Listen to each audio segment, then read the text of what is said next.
right, so good afternoon. We are Blackjack Contracting from Norwich University. A little fun fact about Norwich is that's the oldest senior military college in the country, and this is our home production product. So for our design, for our mission statement, we want to design and build a home that was eco-friendly, sustainable, and we wanted to make sure that it really fit in with its surrounding natural environment. And so I'm Nick Gukin, I'm the team leader. I am a senior construction management major. I was in charge of product design, estimating, and sustainability. I'm John Moore. I was also a senior construction management major. My primary job was scheduling. I also helped with estimating and product design. Hi, my name is Mason McMahon. I'm a senior construction management major, and my job was the site development and logistics. My name is Logan Nethery. I'm a senior civil engineer, and what I did in this presentation was market analysis and sales and marketing. Hi, my name is Nicholas Velarde. I'm a senior construction management major. I did the market analysis and product design. So next we'll go through our agenda. We're going to start off with a market analysis, and then after that we'll go into our product design, followed by construction management. And then we're going to go into our master development plan, and we're going to end it with our project management. So hopping straight into the market analysis. So our area of interest here is Summerlin West. It's a location 14 miles just outside the city center of Las Vegas. It's significantly undeveloped and has a lot of potential. So the wealth ranking is extremely high in this area. So 15% highest income and neighborhoods in America. So our target market for this project are young families and affluent individuals. So we put together a set of data here, bar charts right here. So you can see under 25 right here, it's pretty high income, and then 25 to 44. So you got young families and affluent individuals who have bachelor's and master's degrees who are making quite a bit of money every year. And to accommodate for the young families, we've built a lot of sports complexes and other amenities for the young families and young children. So the competitive market area, so a total averages within this area is 109 with an average list price of $377,000.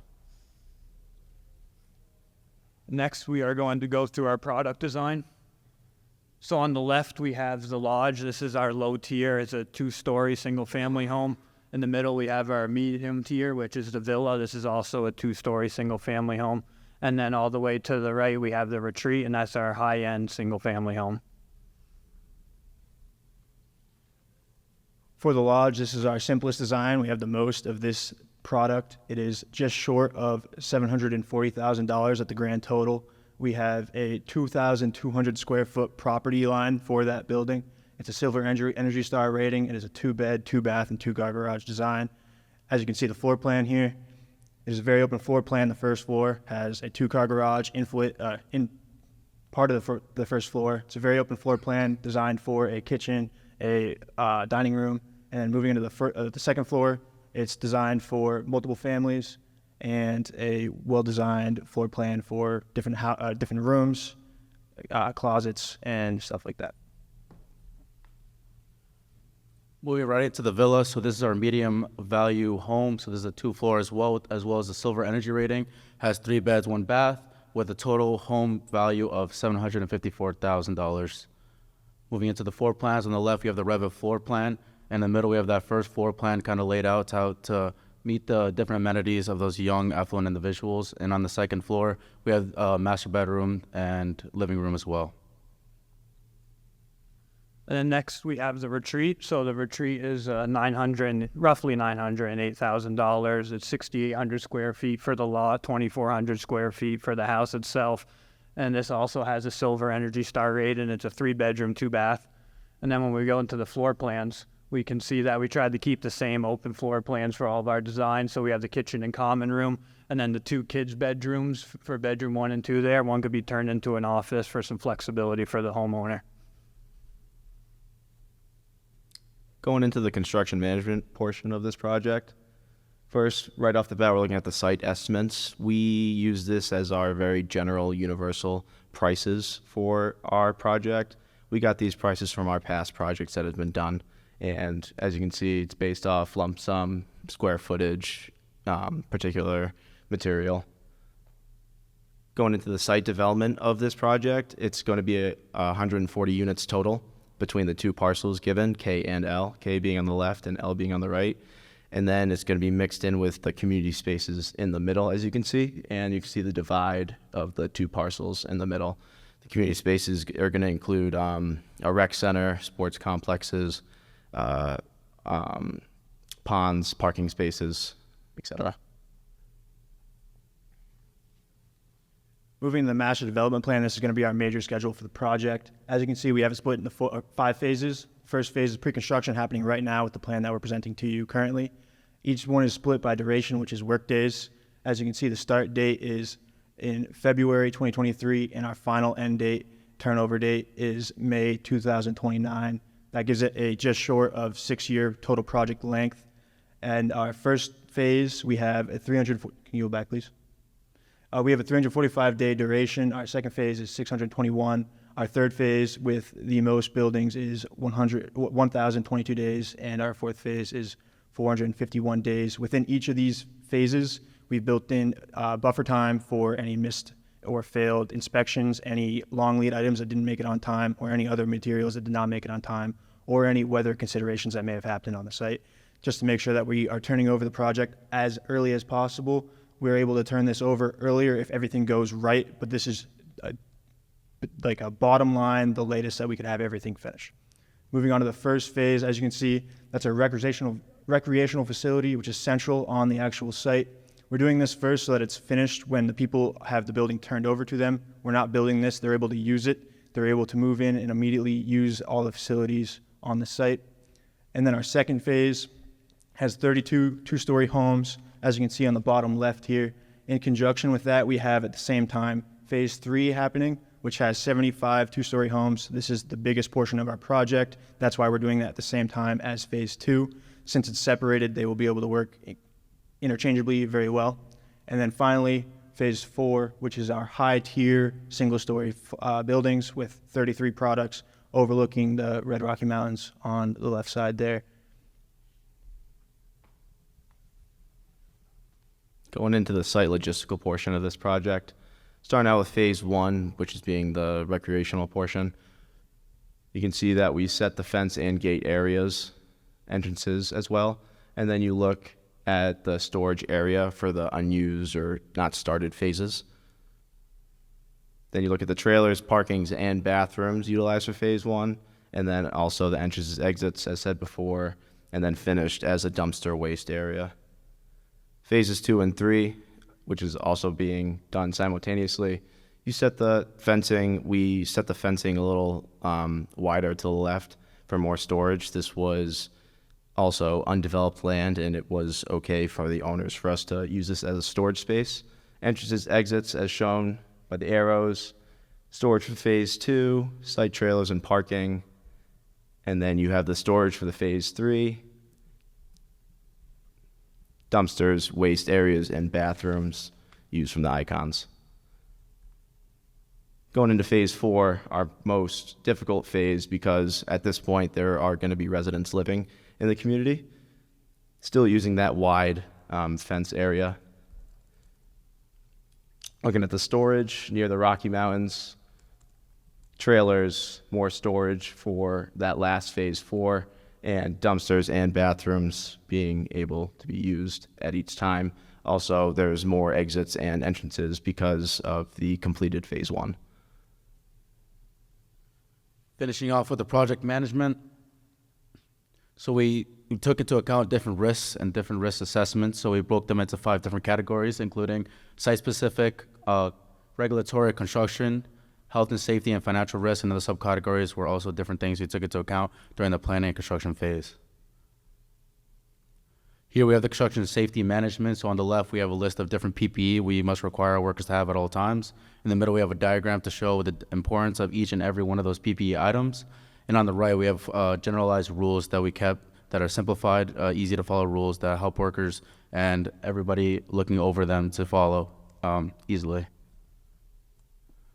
Here we have nearby hospitals. So on the left, we have our primary hospital and fire station. In the middle, we have an alternate. On the right, we have a alternates fire station hospitals. And on the picture, you can see the locations of those and in location to the development location.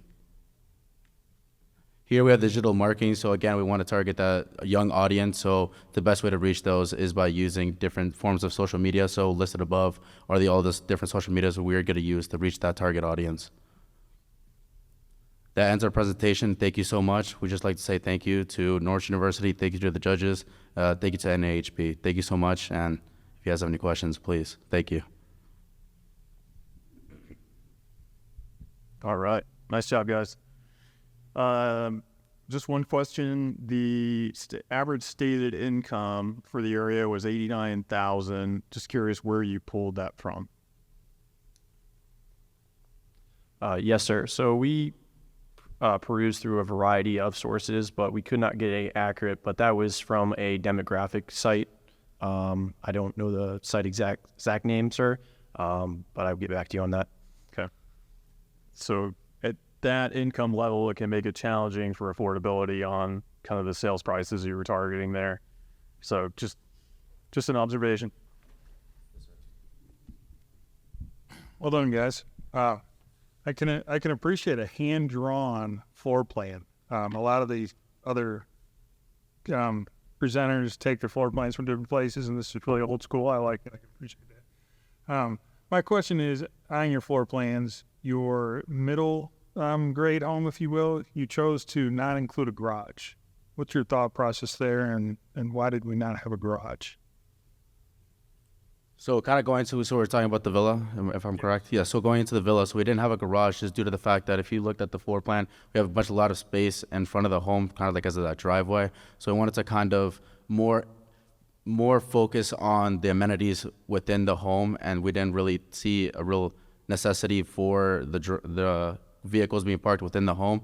But however, we did leave space for them to have a large enough driveway to be able to park 2 to 3 vehicles. Also on that, it made it so we're able to make a higher quality product than the lodge was, instead of including the garage in the first story like the lodge had. We were able to make a higher quality building with the same rough price. Sounds good. Thank you. Sorry, going off of that, one more thing to add to that. I know it was forgotten, but on the site plan, there was a parking area for both the higher tier and lower tier, just in case there need to be extra parking. Okay, sounds good. Good job, guys. I had a question regarding your amenities. I saw your amenities were in phase 1. And I'm not sure if I missed it or if I just didn't see a horizontal development budget. Front-loading amenities can be really expensive. Did you consider that into your financials? That's not something that we went super in-depth on. The big difference is going to be the company that we're taking on as a construction management program. If we have the money to cover that or not, you'd have to figure out what our actual liquid price is as a company before we plan that directly. That could definitely change based on how much money we actually have, but we're going off fictional numbers for that. Okay. Okay, sorry. Let's see. Just in your sales and marketing section, it looked like you were speaking to some of your messaging and some different strategies, but not a ton of detail on kind of the how of accomplishing that. So, for instance, with your personalized sales approach, I see that you want to be able to have the sales team undergo training and understand specific needs of the young audience, but like, what are your hours? How many sales associates do you have? Commission? That type of detail was missing from the packet. I'm sorry if you guys ended up bringing it up in the presentation, but can you speak to that a little bit more? In all honesty, that's something that we didn't really go over much. We're a lot more experienced with the hands-on construction portion, and we didn't really have much time or effort put into that exactly, because that's, once again, the company as a whole would have a standard that they already have put in place for that we're fictionally going off of. And even if you wanted to be able to, there's probably some new home communities near you guys. Generally speaking, I mean, you're kind of right. It doesn't vary dramatically from builder to builder. So if that was something maybe next year you guys wanted to stop by a new home sales office and learn more. I think generally speaking, people in our industry like to be able to help young students. So the pieces that maybe are not your area of expertise, leaning on some industry help, reaching out to your local HBA, those types of connections. I mean, if a student came up to me and asked those questions, I would be happy to help. So just make sure that you leverage the support that is available. Thank you. Yeah, I second everything Jordan said. Thanks for coming and putting all the thought into this project. I have a question on the amenities in the site plan. Actually, a couple. One, why did you decide to have a post office as part of the community?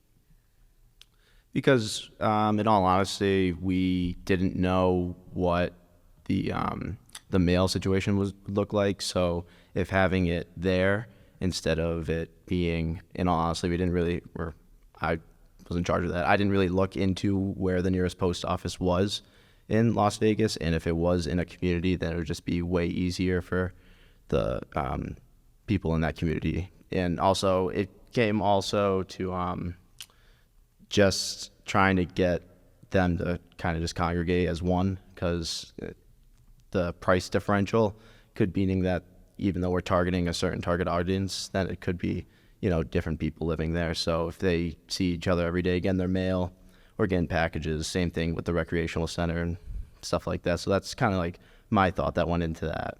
If that makes any sense. Yeah, no, that makes sense.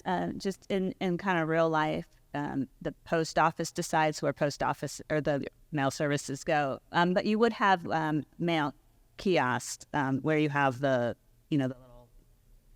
Yes, ma'am. They're like P.O. boxes and. Yeah, right. And then I also had one more question. Where did I see it?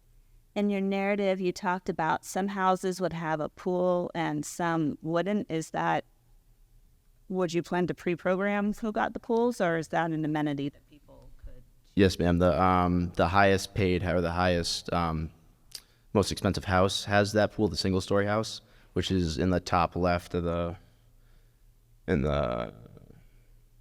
I guess you can go right here in the phase 4 top left, because we kind of wanted obviously if you're paying that much for a house, then it should come with like bonuses like the scenery of the Red Rocky Mountains or a pool, and something that in phase 2 where those houses wouldn't have that, the pool would be included in one of the recreational centers. Okay, thank you. Yeah,